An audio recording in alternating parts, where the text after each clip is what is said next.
udah banyak yang taruh di kene, sabar. Ya, materi belum mulai, Bos. Sabar dulu. Ya. Jadi kita bakal bawain tentang super mega cycle. Jadi gue akan bawain market outlook ya. Jadi gue actually udah lama banget nih nggak sharing outlook gue. Jadi apa yang gue perhatikan di dalam super mega cycle ini. Karena kalian kan tahu sendiri, super mega cycle tuh konsep yang kita gagaskan ya di awal tahun. Dan sebenarnya banyak yang ketawain super mega cycle, tapi nggak masalah. We know what we're buying, we know the target prices, we know the valuation ya. Jadi kita tahu valuasi berapa, target price-nya berapa, dan kita akan bawain outlook-nya di sini ya. Jadi kita langsung aja tanpa banyak basa-basi ya. Basa-basi udah cukup. Nah, kelihatan semuanya? Bro kakak kelihatan bro kakak? Nah. Aman bro, aman. Wah, siap. Jadi ini PPT ya. Cek Bitcoin Outlook nih. Gue sebenarnya sambil makan maling karena belum makan. Jadi kita langsung aja ya, kita lihat outlook dari Bitcoin ini seperti apa. Oke. Biar kita selesaikan yang ngejelimet dulu. Makin ini presentasi gue unik ya. Jadi depan ngejelimet, belakang bakal lebih gampang. Kita akan mulai dengan makro dulu ya, sesuai dengan webinarnya outlook. Outlook itu artinya apa? Kita bukan cuma edukasi, tapi kita kasih gambaran ya. Kita kasih gambaran ke kalian what's happening in the market right now dan what we're thinking ya. Kita bukan yang paling jago, kita bukan yang paling pinter. Tapi di sini kita udah berhasil ya menebak beberapa naratif di kripto. Memang ada salah, ya memang ada salah. Tapi itu namanya analis di market. Ya bisa salah, bisa benar. Jadi kalau lu ngerasa kita bagus analisanya, silakan lakukan keputusan investasi itu juga dengan kalian punya tangan sendiri ya. Jadi jangan salahin kita. Dan webinar ini juga gratis ya, jadi kalian nggak bayar sepeser pun untuk masuk ke webinar ini. Jadi 3.000 yang sini, congrats, kalian udah terpilih ya. Cepet-cepetan pencet. Oh cepet pencet. Yang nggak dapat, yang nggak dapat. Satu, Federal Reserve itu soft landing. Ya, jadi artinya soft landing itu apa? Sederhana. Ini udah diekspektasikan bahwa dia akan rate cut di September, Oktober ya. Jadi September itu 100% akan di rate cut. Kalau misalnya ini sederhana ya, suku bunganya turun, kalian secara logika orang yang fund ya pegang uang misalnya di obligasi, mereka bakal ngapain? Bakal tarik uangnya dan taruh di aset yang riski. Nah, kelihatannya dari mana? Kelihatannya dari kita lihat S&P, Nasdaq ya, itu turun. Tapi yang naik tuh Russell 2000. Nah, apa itu Russell 2000? Russell 2000 ini adalah indeks 2000 saham small cap. Dia terbang 2,5%. Indeksnya terbang 2,5% pas Nasdaq lagi nyungsep. Artinya apa? Ya, orang punya duit banyak nih. Tadinya misalnya, ini gue kasih biar kalian sederhana, biar kalian bisa pikirnya gampang ya.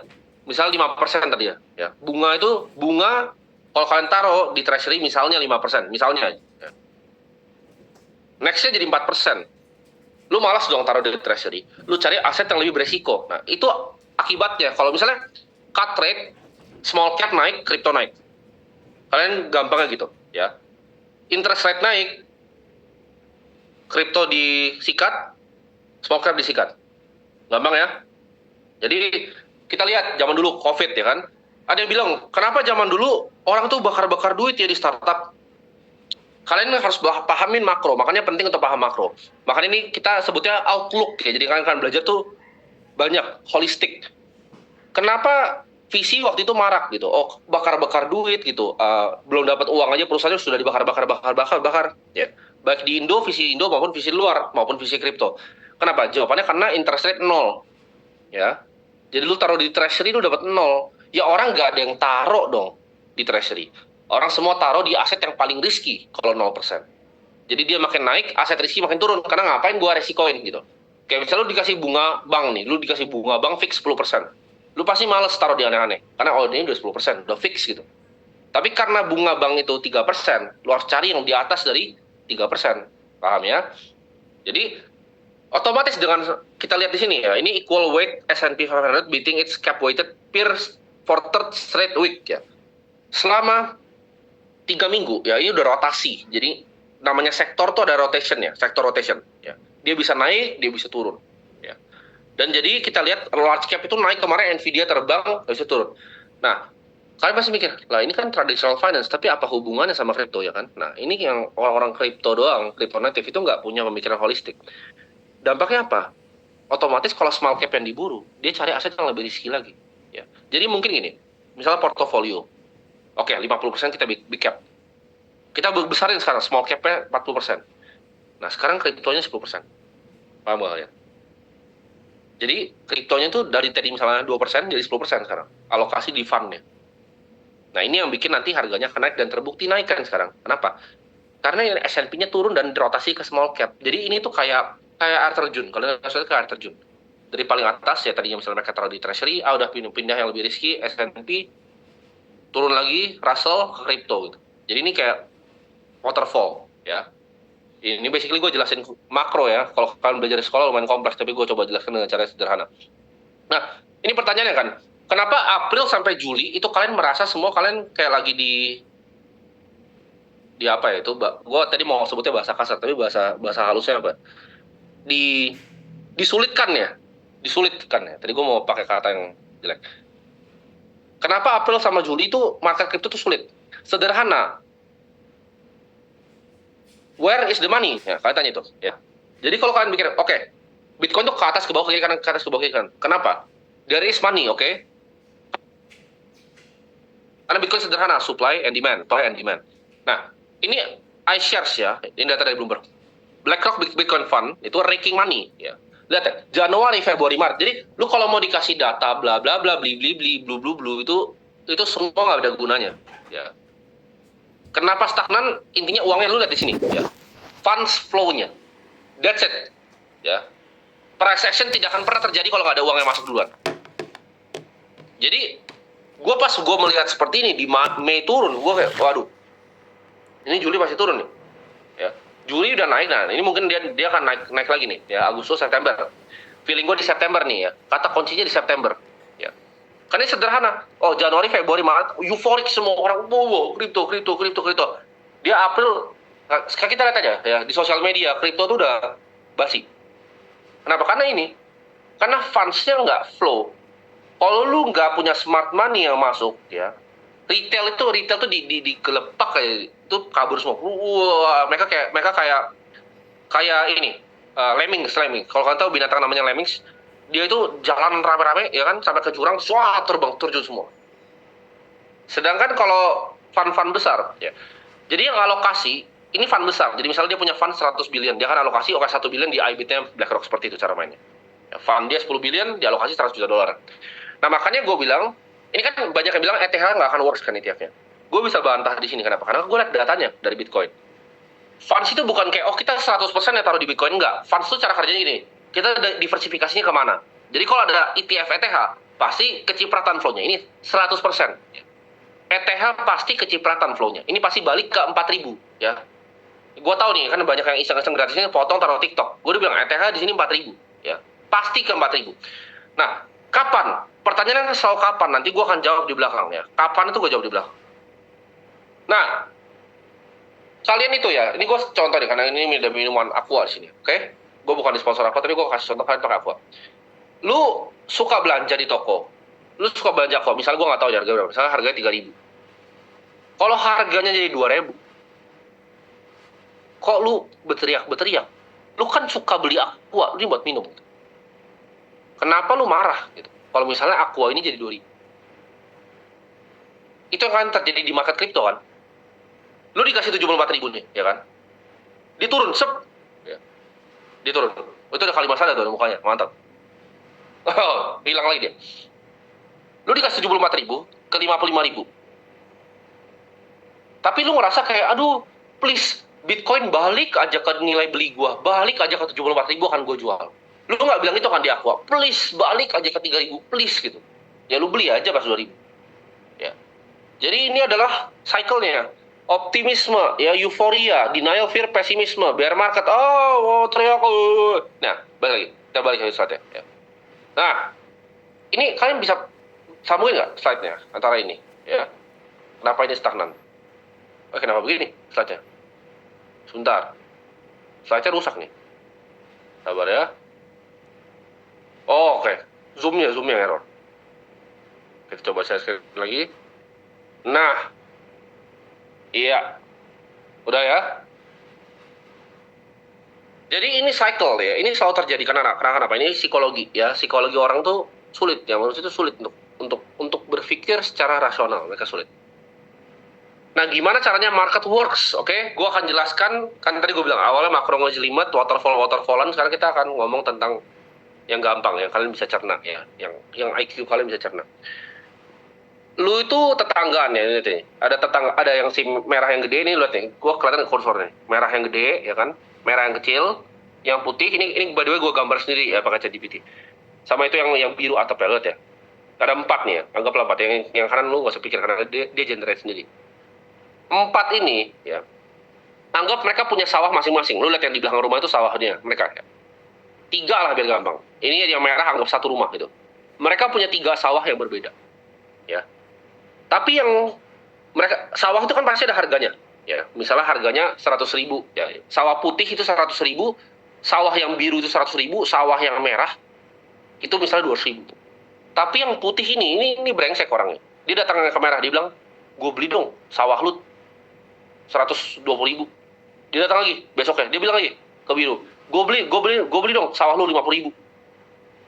Biru kayak, oh gila lu, nggak mau gue jual 50.000. Dia datang lagi besok, gue jual 300.000. Biru kayak mikir, 300.000 ini orang bego gitu. Itu market ya. Karena market itu kalian saling bid seperti itu, tapi bedanya sawahnya tuh bukan cuma setiap hari ya. Yang putih yang brengsek ini bukan cuma datang setiap hari, setiap detik.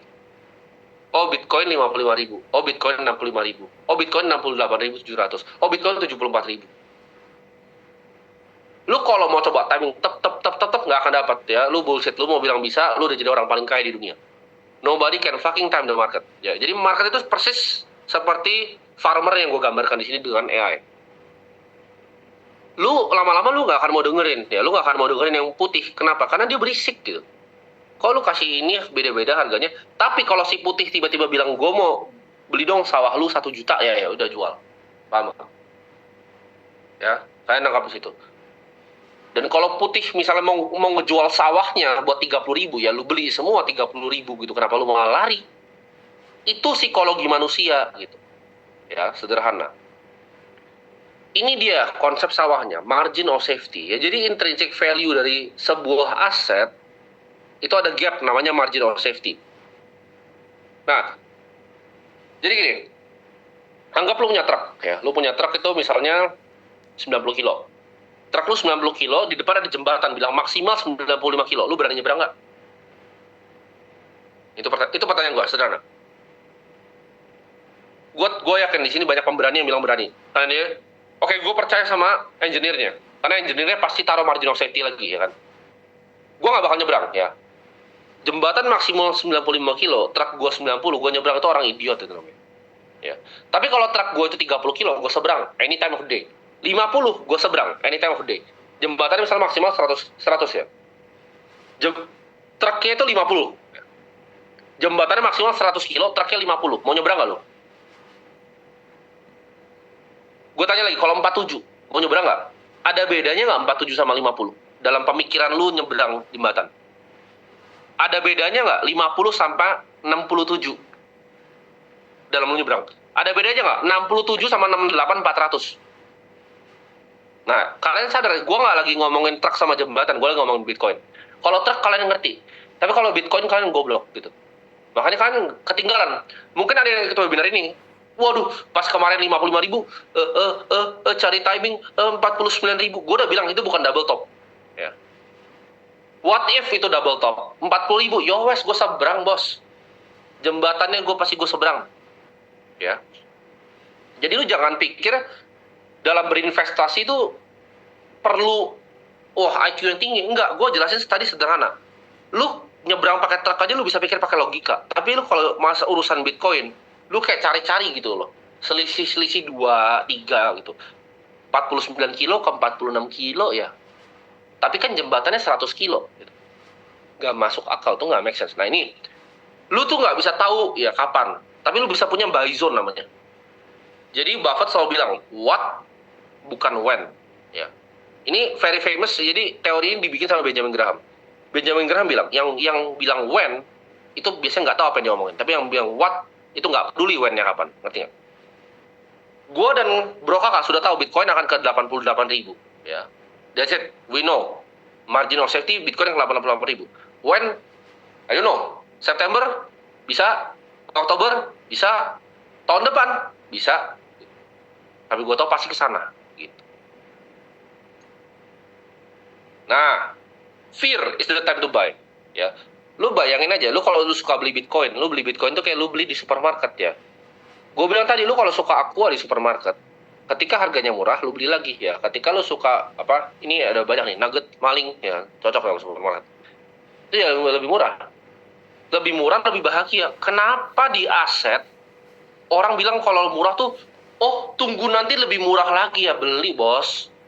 Coba di sini, lu angkat tangan di rumah gitu kan. Walaupun gua nggak ada ngeliat semua chat di sini, cuman lu angkat tangan di rumah yang ngerasa nggak beli Bitcoin pas 55.000 kemarin. Itu lu kalau kayak beli Aqua nih, tadinya harganya 6.000, terus jadi 5.000 gitu. Ya dibeli lebih murah gitu. Ini barang gitu, ini barang. Makanya orang-orang market ya.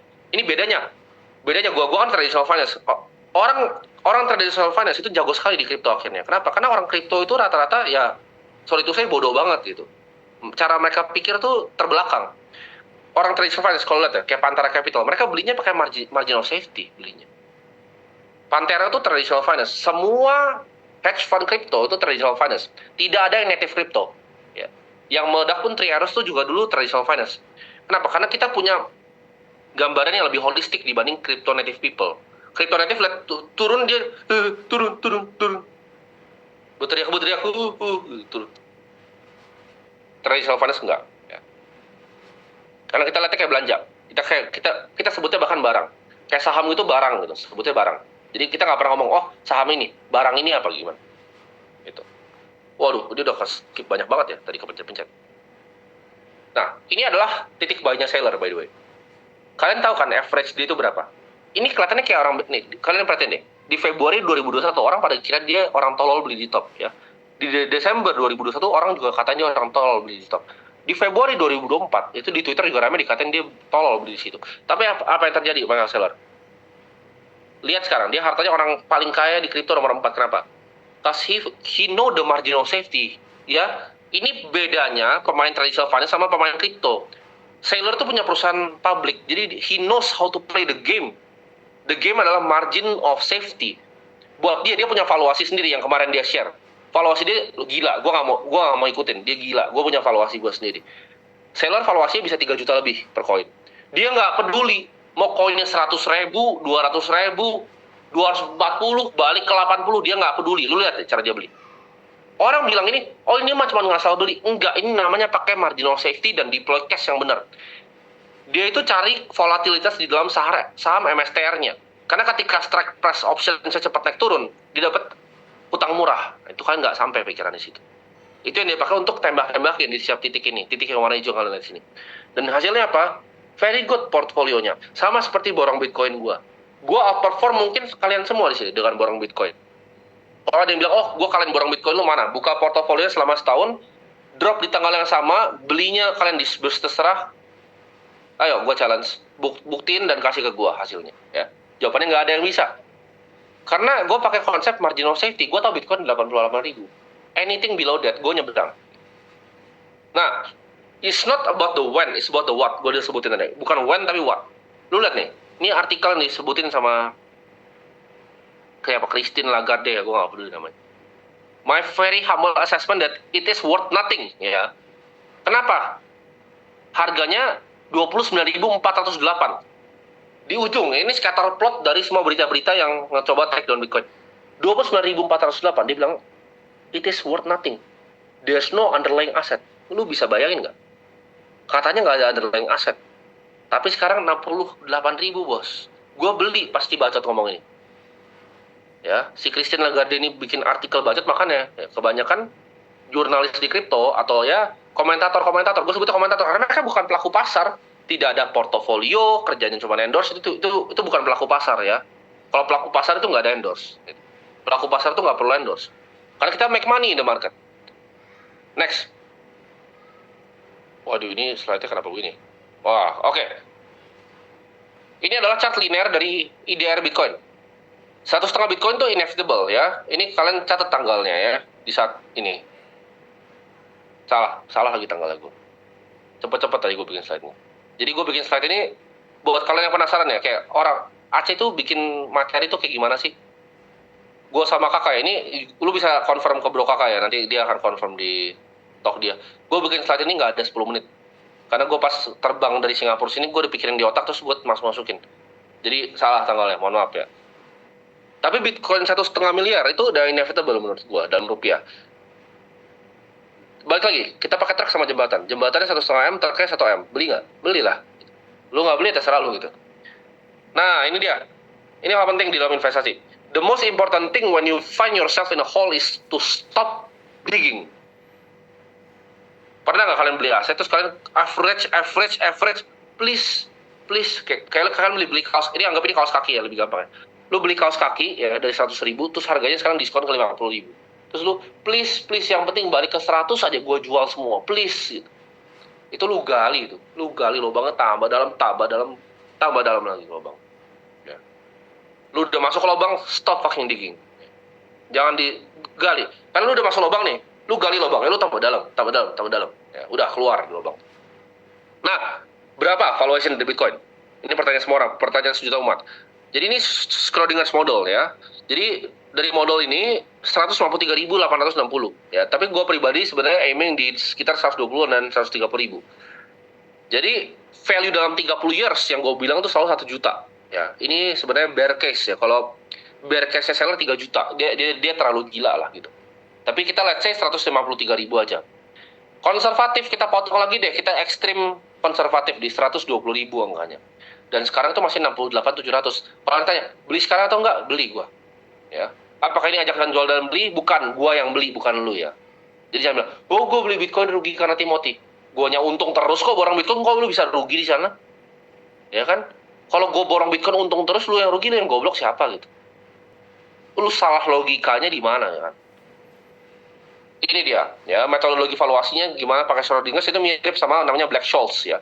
Kalau kalian belajarin option pricing model ya, itu Black-Scholes. Nah, lu kalau ngomong ini Black-Scholes ke orang kripto dia Black-Scholes. Nggak ngerti, nggak sampai otak. Tapi kalau lu ngomong orang saham yang sering options ya, kayak misalnya saham Indo gitu yang main waran terstruktur pasti tahu rumus ini. Black-Scholes ini kewajiban untuk tahu strike price-nya enaknya kapan segala macam ya.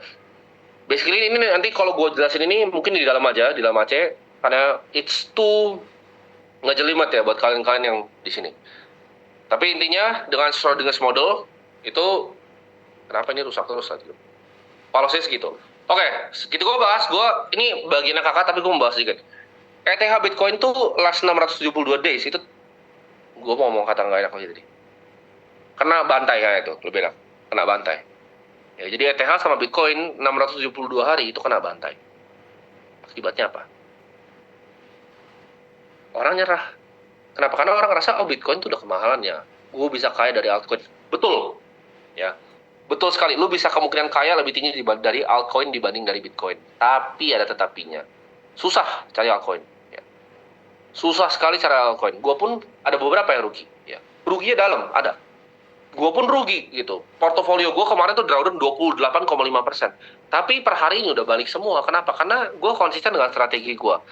Majority still Bitcoin ya. Altcoin tuh buat gue, kalau misalnya gue 5% masuk, jackpot lah gitu. Cuman tuh nanti dibahas sama kakak, dia lebih jago ya.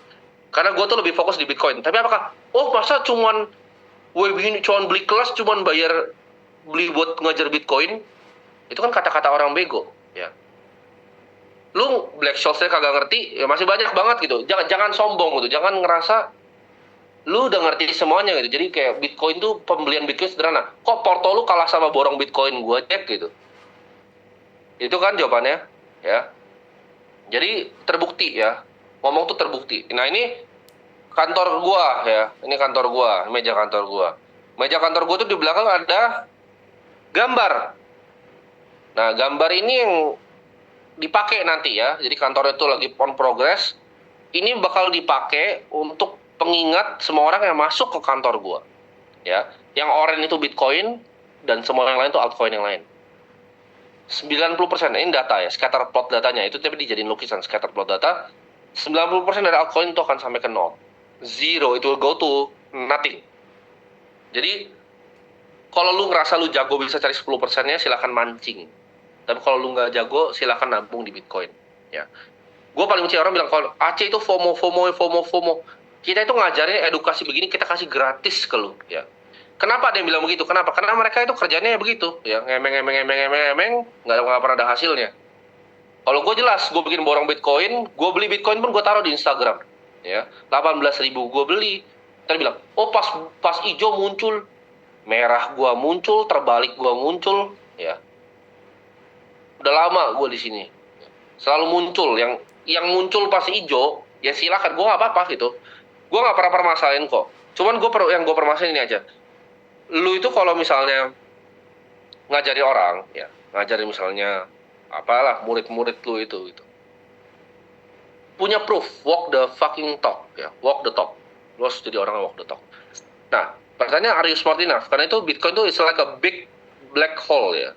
Jadi Bitcoin itu ngesak semua liquidity, karena altcoin yang kalah tuh liquidity-nya pasti balik lagi ke Bitcoin. That's how the game is played. So are you willing to play the game atau enggak? Gitu. Jadi kalian paham, sebenarnya gue ngomong tentang makro, tentang Bitcoin, kalian tahu outlook-nya bahwa beli sekarang itu oke.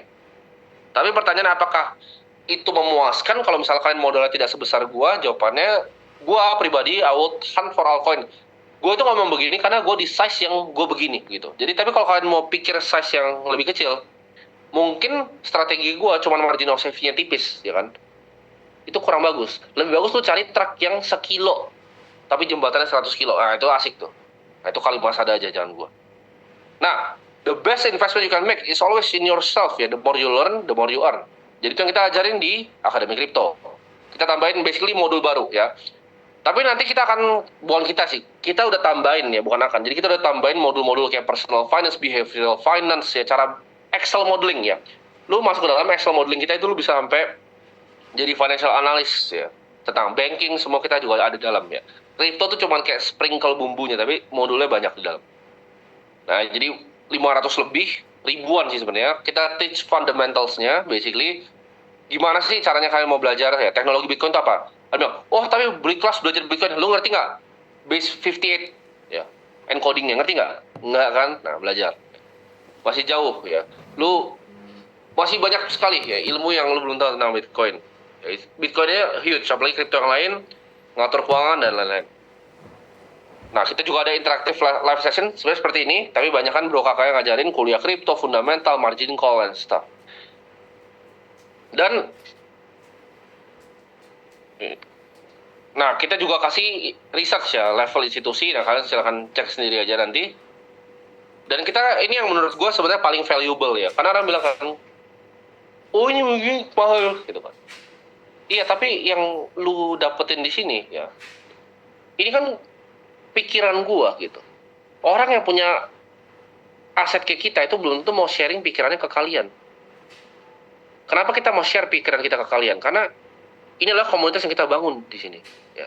Jadi ini menurut gue the most valuable thing, even dibanding modul-modul yang kita buat sampai ribuan. Ini lebih valuable. Dan ini ibaratnya ini gratisnya kita. Ya. Yang kalian nonton di sini itu tentang makro itu tipis banget dibanding modul-modul akademik kripto yang setebel ini. Jadi kalian tahu kualitas kita, webinar gratis kita itu lebih mahal dibanding orang jualan kelas 7 juta gitu. Ilmunya lebih ada. Kenapa? Karena yang ngomong itu berbobot ya. Real praktisi, portofolionya ada, track record ada, terbuka. Bukan cuma ngaku-ngaku doang. Jadi our every thought itu kita bakal tuangin di sini.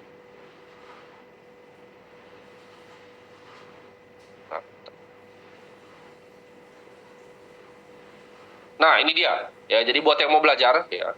Buat yang mau belajar ini silakan lu foto ini screenshot dulu aja. Ya. Ini pasti udah hilang sekarang. Paling lu screenshot, terserah lu ke akademikripto.com untuk belajar.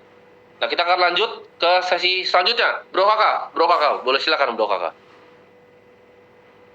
Kita akan sesi ya. Altcoin nih bro, abis Iya. ini. Oke, selamat malam teman-teman semuanya.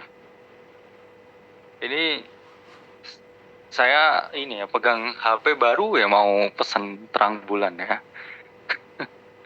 Gantian gue makan. Iya, crafting ya, yang manis-manis. Tapi udah cukup ya, manis ya, ditemanin 4.300 teman-teman yang lebih manis di sini. Oke ya, tanpa berlama-lama, what a nice ya presentation dari Bro Timothy tadi mengenai the whole fundamental things Dan saya akan deep dive ke dalam kuantitatif ya. Yang mana di sini berdasarkan ya data, angka dan juga fakta. Ini sweet combo ya, karena ada Bro Timothy, ada saya juga ya yang menyampaikan mengenai crypto super ya, mega cycle. Tanpa berlama-lama, oke. Coba kita akan melakukan presentasi ya di sini.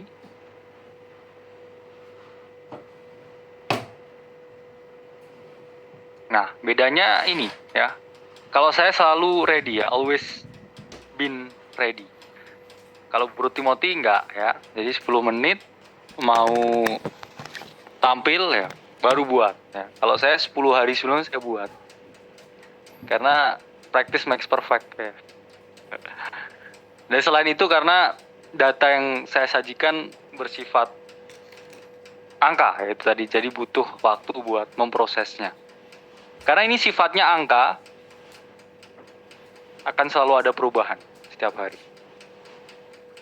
Itulah mengapa never expect the same thing sekarang market dinamis, dan satu-satunya cara ya untuk melindungi kita dari dinamika pasar yang terus berubah yaitu adalah memiliki kemauan. Selain untuk belajar, itu adalah untuk berkembang dan beradaptasi. Karena di sini saya mau bilang ke teman-teman, bukan mau ungkapkan, mau bilang bahwa nothing I say is financial advice. Take it with grain of salt ya. Jadi kita nggak sama sekali ya bekerja sama atau berafiliasi dengan pihak apapun, pihak manapun, pihak siapapun. Kita hanya murni pelaku pasar dan analis di publik. Yang mana please do your own research sebelum melakukan keputusan keuangan, ya, keputusan investasi apapun. Tetap di tesis yang sama, ya, crypto super mega cycle karena S-nya itu sabar. Ya. Kenapa di sini kita selalu bilang, ya, timelinenya masih jauh, ya, istilahnya Belanda masih jauh, masih 2024, 2025. Ini kita masih bilang quotes on quotes ya, bullish. Ya, saya nggak bilang up only ya, bullish. Takut dipotong ya, terus keluar ya out of context kalimat Sadan ya, di TikTok. Bagus tuh ya dibuat akun nanti. Buat yang suka motong-motong. Kenapa kita masih bilang ya, this time around still a hope, not a small hope but a big hope. Pertama kita lihat dari price action. Q2 2024 saya bilang adalah kuartal yang paling super bersejarah. Karena sepanjang saya di kripto dan di pasar keuangan apapun, saya baru pertama melihat price action seperti ini ya.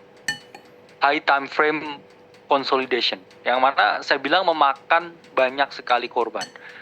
Pasti saya jamin ya teman-teman banyak yang kehilangan asetnya ya, mencoba timing the market tadi seperti kata Bro Timothy, atau coba trading ya dengan dua bias di keadaan yang super tidak menentu, akhirnya malah kebakar portonya, atau nggak punya risk management dan all in ke satu aset altcoin tertentu dan memperoleh kerugian.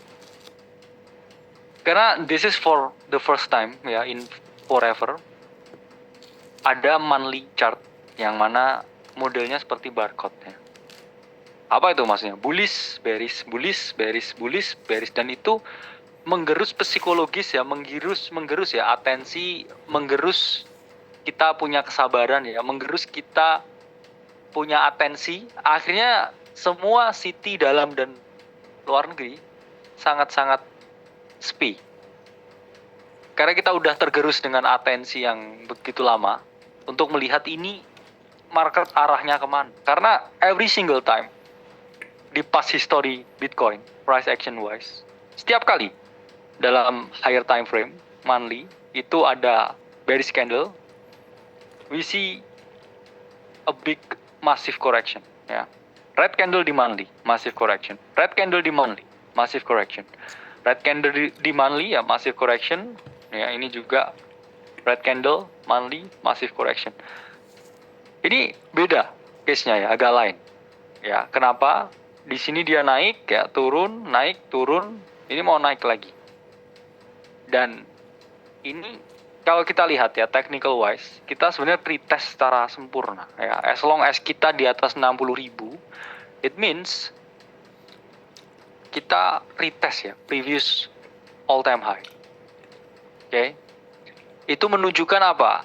Bahwa harga ada potensi ya, sekali lagi untuk melakukan slingshot dan pergerakan first target seperti yang sering ya kita bilang 88.000 and so on. Itu sangat terbuka lebar. Karena apa? Data historis itu selalu menunjukkan bahwa setiap 1 tahun setelah halving, harga Bitcoin itu selalu mengalami kenaikan. Dengan tesis yang sama, kita pun juga bisa memiliki ya, asumsi bahwa halving ini sudah terjadi ya, di tahun ini. Kita bisa berasumsi bahwa sampai akhir tahun ini hingga 2025 Bitcoin akan terus mengalami kenaikan. Dan ini kalau kita lihat ya, ini dia sangat jelas ya, ini harga all time high sebelumnya, chart melakukan retest di all time high-nya. Yang mana kalau kita lihat di sini November 2012 halving, pump beda. Juli 2016 halving, pump beda. Mei 2020 halving, pump beda. Dan sekarang ya, halving retest previous all time high, a very very big chance Bitcoin gonna rip up from this area ya.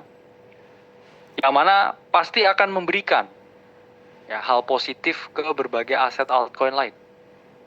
Almost certain. Itu cuman matters of time. Memang ya banyak yang menyerah ya, di range ini, banyak yang sakit ya, nggak berdarah. Tapi harusnya ya kita tetap semangat melihat ke depan ini ada opportunity kemana. Ya.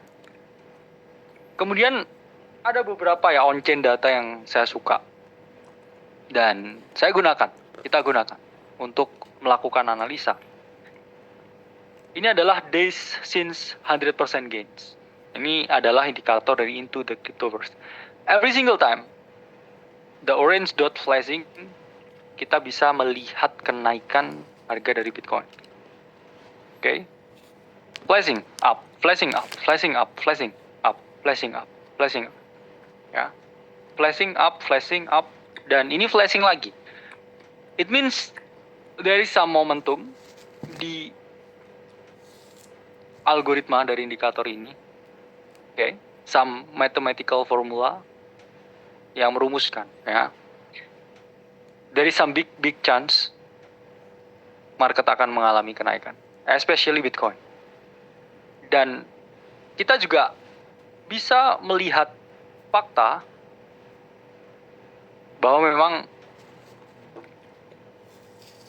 ETF itu memberikan inflow yang sangat amat besar. Ya, ini data dari The Block.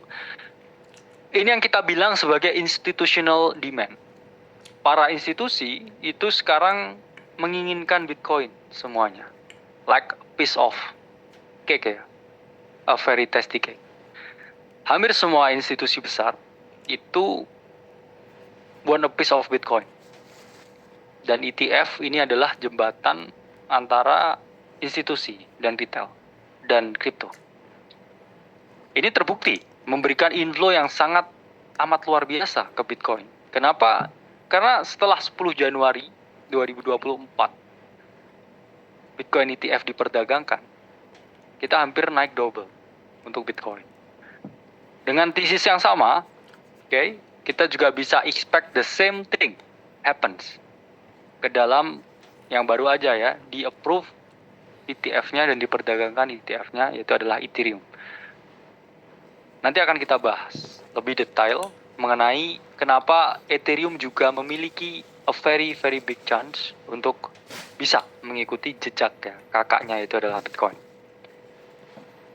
Dan selanjutnya, memang ini isu yang sangat memanas. Kita tahu ya by data bahwa US election itu selalu memberikan positive impact.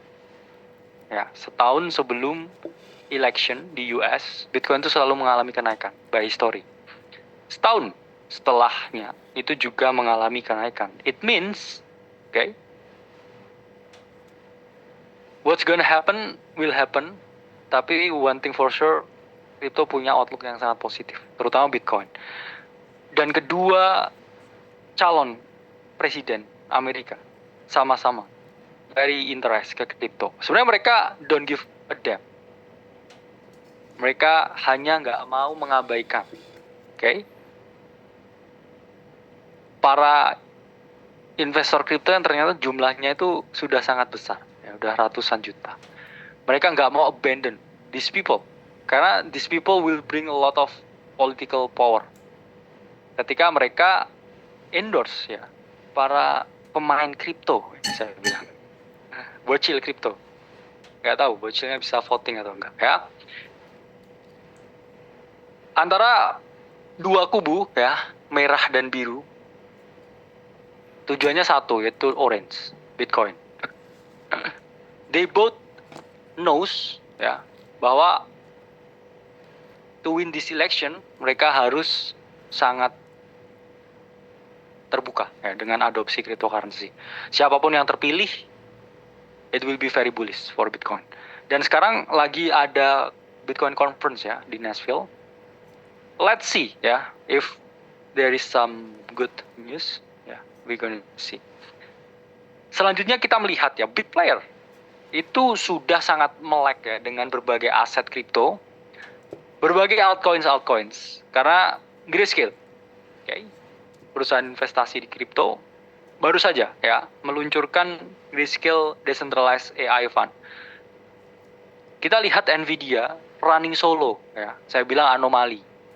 Okay, SPX keep on making new all-time high, so does Nvidia. Tapi Bitcoin dumps. Okay, Bitcoin mengalami penurunan yang signifikan. Sekarang ini mulai catch up. The whole tech Web 2, ya, bridging ke Web 3. Karena nggak mungkin Grayscale ini membuat ya Grayscale Decentralized AI Fund tanpa ya mereka melihat peluang yang bagus di altcoin. Berarti dia melihat ya bahwa ETF dari Ethereum it will bring a lot of value kepada altcoins, dan mari kita lihat ya, seperti apa ke depannya, karena money keeps on flowing ke ekosistem kripto dan it will mean a lot kepada semua proyek-proyek altcoins. Dan ini data dari Crypto Corio, Yadon Analytics. Ini adalah berbagai ya early investment yang dilakukan oleh VC, bukan VC ya, VC. Ini menunjukkan kalau kenaikan ya, by percentage itu masih belum apa-apa dibandingkan dengan kenaikan altcoin yang diinvestasikan oleh VC di early round di bull market sebelumnya ya. Di bull market ini ya we have not ya seen anything ya. Masih belum. Oke. Okay. Ada yang hold altcoin minus 50%, 60%. Oke. Okay. At some point it will rip up 500, 600, 400, 300%. Matter of when, matter of patience, matter of have risk management, dan tahan ya, tahan lihat sakit. Ya, kalau masih dibawa ke naik ya, dibawa ke turun, nggak apa-apa ya. Kamu aja siap ya biasanya ya, menunggu ya, debetan ya, atau menunggu significant others ya. Tapi nggak sabaran di market. Ya, sabar, oke? Okay? Your time will come. Dan sekarang by data kita masih ya, ini altcoin season index. Kita masih di dalam Bitcoin season sekarang, belum altcoin season. Tapi secara logika, ya alangkah jauh lebih baik kita load up sekarang sebelum nanti dinyatakan udah resmi alt season. Itu adalah waktunya, udah saatnya jual. Karena altcoin season index yang mengungkapkan ya, saya ungkapkan, ini altcoin alt season index. So, altcoin season, ya ini menurut altcoin season index. Yaitu telat, lagging. Kenapa? Karena itu melihat pergerakan 50 altcoin terbaik dibandingkan Bitcoin selama 90 hari terakhir. Jadi ada 90 days window di mana altcoin ini udah perform Bitcoin, udah outperform Bitcoin, terus kamu mau beli, oke, beli sekarang altcoin season index. Ya istilahnya apa ya, bahasa Jawanya wani perih ini. Ada orang tahu ya. Harus paham bahwa investasi di kripto is very volatile, ya. Oke. Don't blame others for your own losses, karena semua orang juga in loss ya. Porto saya waktu drop itu juga drawdown ya, lumayan 37% hampir dari top. Oke. Dan saya hold ya. Sekarang udah recover ya. Udah di bawah 20% drawdownnya. I have my own conviction dengan apa yang saya beli. Oke. Dengan yang Bro Timothy beli, dengan apa yang kami beli, dan good times will take time. Dan ini adalah yang membedakan antara kalian yang layak atau nggak layak ya disebut sebagai pemenang. Menang selalu yang bisa bertahan ya. Sampai garis finish at least. Kamu nggak dinyatakan menang ya. Kalau kamu belum hit garis finish, masih jauh. And then sekarang kita lihat ya, total 3 di mana itu tracking ya ini. Ini tracking. Semua aset altcoin di luar ya, dari Bitcoin dan juga Ethereum sekarang breakout and retest ya. Dan bounce off monthly equilibrium zone ya. Equilibrium zone-nya di 500 billion di monthly. Dan dia melakukan V-shaping ya, a very good reaction, dan sekarang di wedge-nya dia breakout, dia retest, ada potensi continuation. Okay. It means this is the time to load up. Tapi ya, balik lagi, kalau kamu nggak kuat lihat fluktuasi 50%, kamu nggak deserve 500% gain. Kalau kamu lihat 40% ya drawdown di satu aset, ya kamu protect-nya dengan itu maksimal beli dengan 10% aset alokasi kamu. Kalau kamu nggak kuat lagi, oke, bang saya udah nggak kuat bang. Ini saya 50% cash bang, 50% kripto. Ini 50%-nya drop bang. Drop 50%. Overall, kripto saya minus bang, 25%, 30%. Saya nggak kuat. Ya mungkin ini bukan aset untuk kamu, ya. Dan nggak ada yang mengharuskan kamu di sini. Do your own thing, ya, buka bisnis sendiri, ya. Itu juga penuh dengan risiko. Oke. Tapi market ini yang saya suka, yaitu benar salah itu langsung kelihatan. Oke. Itulah kenapa saya akan selamanya ya di market ini, entah kesibukan apa yang saya lakukan, saya always involved di financial market, because that's what I do ya. Menurut saya nggak ada bisnis yang paling seksi ya daripada allocating my capital di financial market, karena hasilnya itu saya langsung lihat, oh ini salah, oke, salah kali Mas Ada, ya rugi, that's fine, I will take it. Oke, ini kamu untung, portomu naik 40%, oke, kamsia ya. I will take it. Tapi in the meantime, saya pun juga nggak yang terlalu euforia. Bukan orang yang hebat, ya, hanya orang yang udah mati rasa. Oke. Kalau kamu masih pakai rasa di sini, yang penting kamu mati. Oke. Next up, the Queen, Ethereum. Balik lagi, bukan ajakan untuk membeli Ethereum.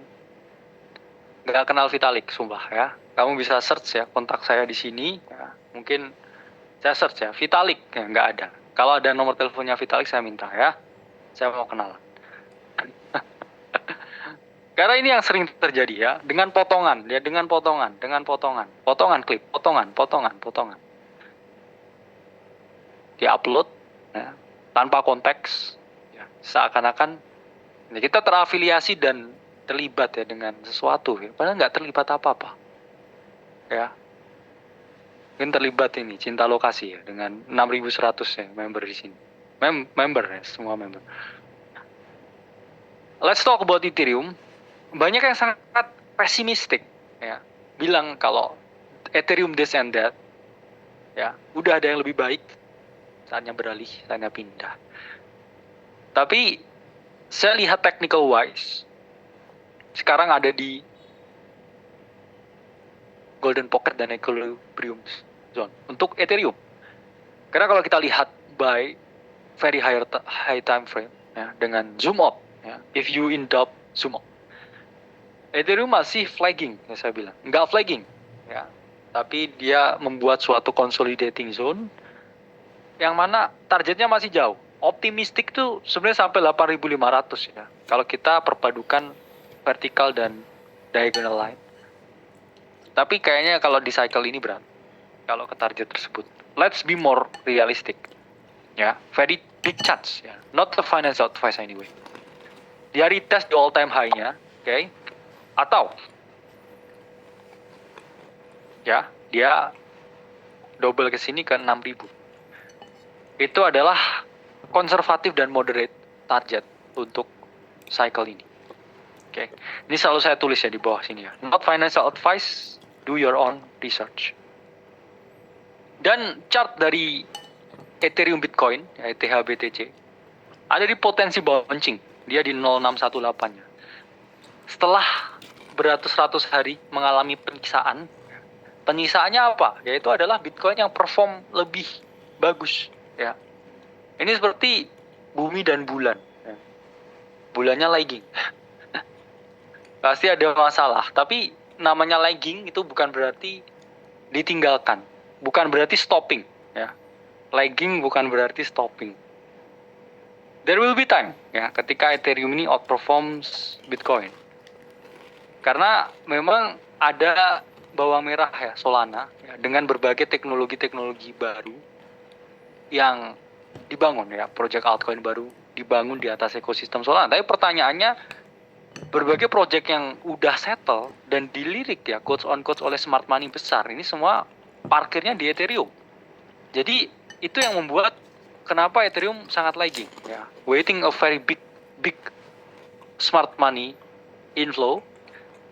Sementara Solana ini tempat yang mudah, murah, cepat. Sehingga banyak teknologi baru di sana dan karakteristik dari visi yang selalu saya bilang lebih condong ya ke para pemain baru. So, it's what happened di market sekarang dengan euforia Solana yang sangat tinggi karena the market love to speculate. Itu adalah the nature of crypto ecosystem. Tapi kita juga nggak bisa deny fakta bahwa berbagai big altcoins yang memiliki big demands itu semua parkir ya. Parkirnya itu ada di ekosistemnya Ethereum. So let's see ya dari range ini.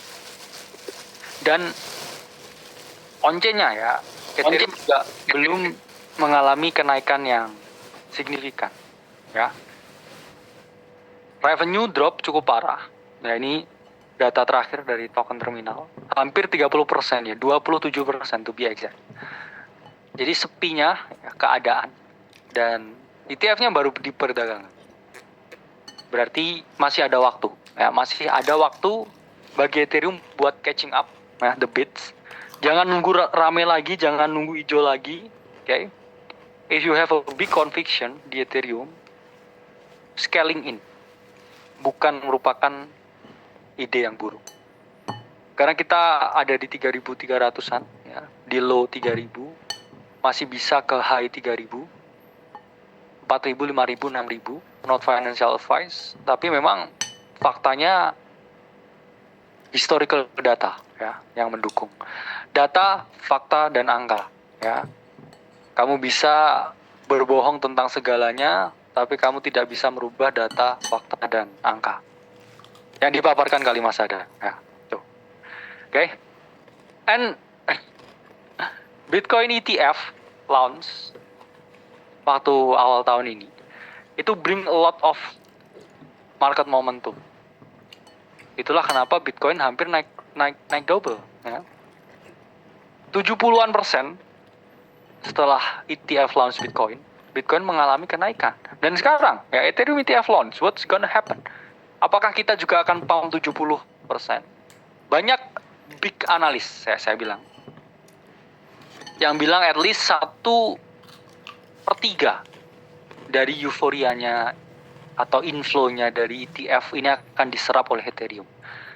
Oke, it means ya hanya 20-an%. Tapi balik lagi ya, in the long run masih sangat bullish dan very similar price action. Apa yang terjadi ketika ETF dari Bitcoin diperdagangkan 10 Januari 2024? In the first week itu dump 10% Bitcoin. Terus setelah itu naik 71%. Ini similar ya dengan Ethereum.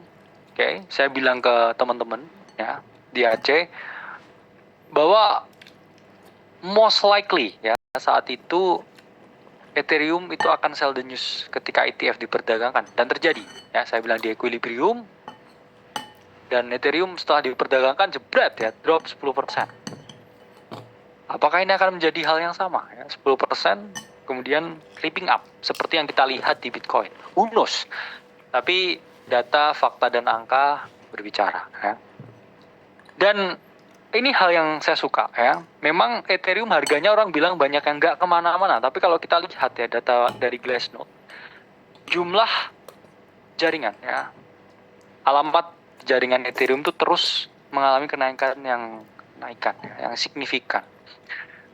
Begitu juga dengan barangnya itu di Ethereum nggak pernah ini ya, parkir di exchange. Oke, beli ya di exchange, keluar, terus diutilize di ekosistemnya. Itu apa? Itu menunjukkan bahwa memang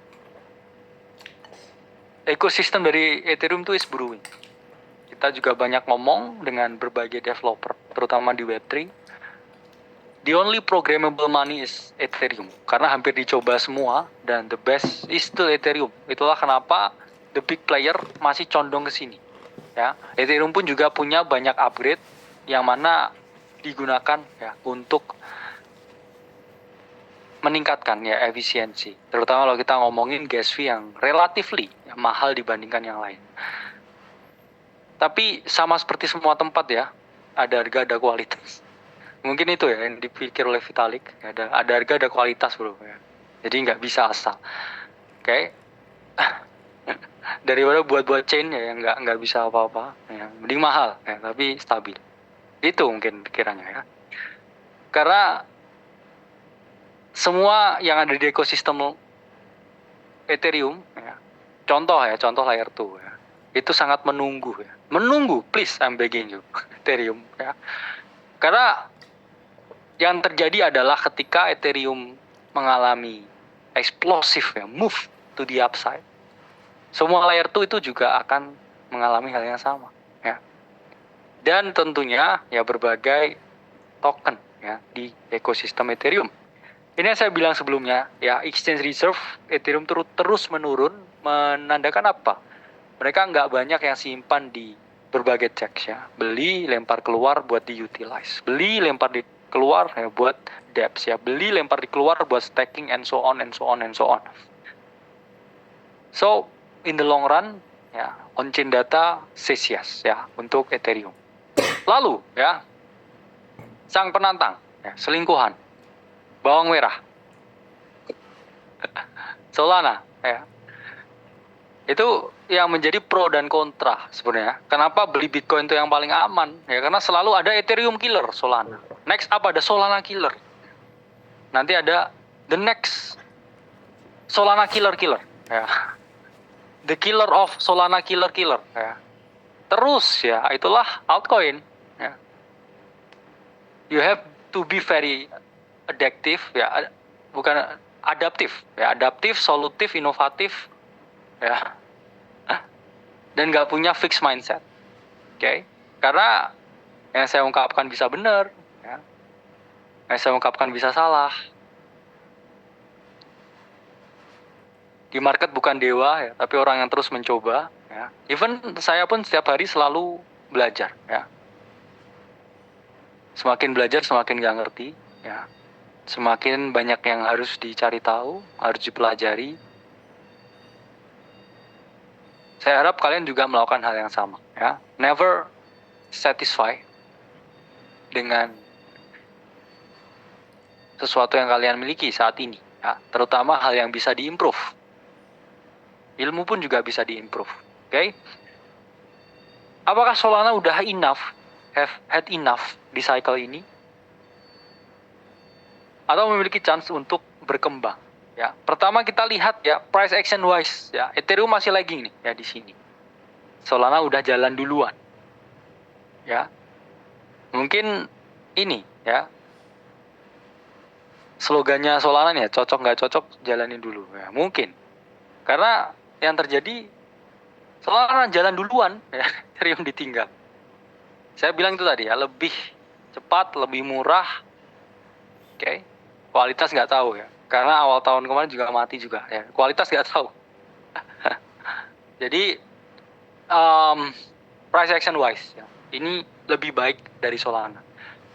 Karena kita pun lihat juga perbandingan Solana dan ETH ya. Solana jalan duluan. ETH lumayan tinggalan. Tapi selalu ya yang namanya di lari maraton, yang paling cepat di 100 meter itu belum tentu yang menang ya, setelah putar-putar 10 kilo. Oke. This will catch up. Let's see. Karena on-chain, ya, Solana memang cenderung lebih stabil daripada Ethereum. Ya, revenue nggak drop sama sekali ya, 30 hari terakhir di tengah keadaan altcoin yang serba tidak pasti. Ethereum dropnya 27% ya, revenue-nya 30 hari terakhir. Solana relatif stabil. Oke, karena itu tadi, very spekulatif ekosistem yang menyelimuti ya, the whole cryptocurrency. Ini yang membuat memang Solana outperform. Dan ya, Q2 ya 2024 hampir ya semua project-project baru itu launch-nya di jaringannya Solana. Ya, jadi ekosistem Solana memang Q2 ini eksplosif. Ya. Price action wise memang masih bisa going up higher. At least ke new all time high, dan ya, banyak yang bilang ya sampai 4 digit. Tapi I think di cycle ini ya, belum ya. Q2 2024 Solana did very well ya. Kita bisa melihat berbagai project-project yang lahir ya di Solana. Ini menunjukkan kalau memang ya itu selaras ya, kita lihat on-chain-nya di token terminal ya, revenue is very good. Kita lihat ekosistem yang brewing ya. Ini data dari Messari ya. Banyak token-token baru, banyak project-project baru lahir di sini. Especially the meme era itu memang lebih gila di Solana ya. Berbagai meme coins yang lahir di Solana itu juga menjadi salah satu faktor kenapa dia jauh lebih ramai ya dibandingkan Ethereum. Dan berbagai sektor keuangan real ya, salah satunya PayPal yang issuing ya new stable coins PYUSD. Mereka juga udah mulai melirik Solana ya. Meliriknya gini. Nah, karena dia melihat ya bahwa oke juga nih, nah gini ya, murah, cepet, kadang mati. Nah, apa kita kesini ya, karena lebih efisien dan lain sebagainya. Jadi stable coins market cap dari PYUSD is growing, okay, relatively ke USDT dan USDC, yang mana adalah the main contender di market saat ini. Okay. Ini ada tesis edukatif ya. Baik lagi dibaca sih ya. Not financial advice, do your own research. Gak kenal Satoshi Nakamoto, juga bukan Satoshi Nakamoto ya. Gak bisa pom-pom Bitcoin, Solana, Ethereum dan semuanya ya. Hanya analis ya, bukan pakar keuangan ya, mungkin pakar percintaan ya lebih tepatnya. First of all, Bitcoin target ya. Saya nggak suka kalau ditanyain target. Karena kalau targetnya nggak kecapai, ya, saya dimarahin. Ya, saya biasanya dulu dosen marahin mahasiswa, karena saya dimarahin ya oleh mahasiswa online. Ya mungkin karma ya. Bitcoin I think 100.000 ya, 120.000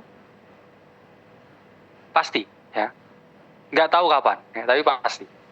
Karena kalau saya ini ya buat tesis edukatif, saya yakin Bitcoin pasti harganya lebih tinggi ya 5 tahun dari sekarang. Oke. At least 100% ya, or less ya. Tergantung top of cycle ini. Itu adalah 100.000 dan 120.000 ya. I think that's gonna happen. Dan kemudian Ethereum dan Solana, kalau Bitcoin ke 100.000, 120.000, ya at least naik 200%. ETH dan Solana. Tapi balik lagi, kalau Bitcoin nggak naik, ya dua ini nggak naik. Kalau Bitcoin naik, dua ini ada kemungkinan naik 200%. Kalau ya kita nggak ngerti. Somehow ya the biggest threat, ya biggest cyber security attack, ya, dan everything goes to zero, ya. Don't blame me, ya. Karena saya juga akan mengalami losses juga, ya sama-sama market participant. Dan big caps 5x ya, depend on big caps, karena ini kecenderungannya sekarang mereka lebih suka invest on the winners. Karena apa? Yang main institusi semua. Institusi nggak mungkin ya cari yang valuasinya kecil, selalu yang valuasinya besar ya. Untuk satu, mengurangi market impact, dua, dia pengen lihat produknya, tiga, dia juga pengen lihat community-nya. Dan low cap masih 10x, tapi saya bilang karena institusi ya, low caps tidak terlalu dilirik saat ini. Ya, mereka fokus banget ke Bitcoin, fokus ke Solana, ya, bangun-bangun berbagai ya, proyek-proyek kecil dan di up di market, ya, dump di tax listing, and so on. Itu yang terjadi sekarang. Tapi memang some good projects, good fundamental project itu masih memiliki very very big chance sampai akhir tahun 2025. Jadi masih sangat panjang, ya kita maratonan aja bareng ya. Kadang nggak perlu lari ya, kadang lihat kiri kanan, kadang istirahat ya, kadang ya minum, beli mineral, ya, bro tim tadi aqua, saya beli mineral. Tukar pendapat, saling menguatkan, ya, saling menyayangi. Ya. Kita maraton bareng lah ya. Kadang juga ngobrol, ya pas bosen di tengah perjalanan. Karena ini masih sangat panjang. Hanya perlu bertahan. Untuk bertahan hanya butuh keyakinan. Itu untuk menciptakan harapan. Oke, saya Kalma Sadah dari Akademi Kripto. Sampai berjumpa di webinar gratis selanjutnya.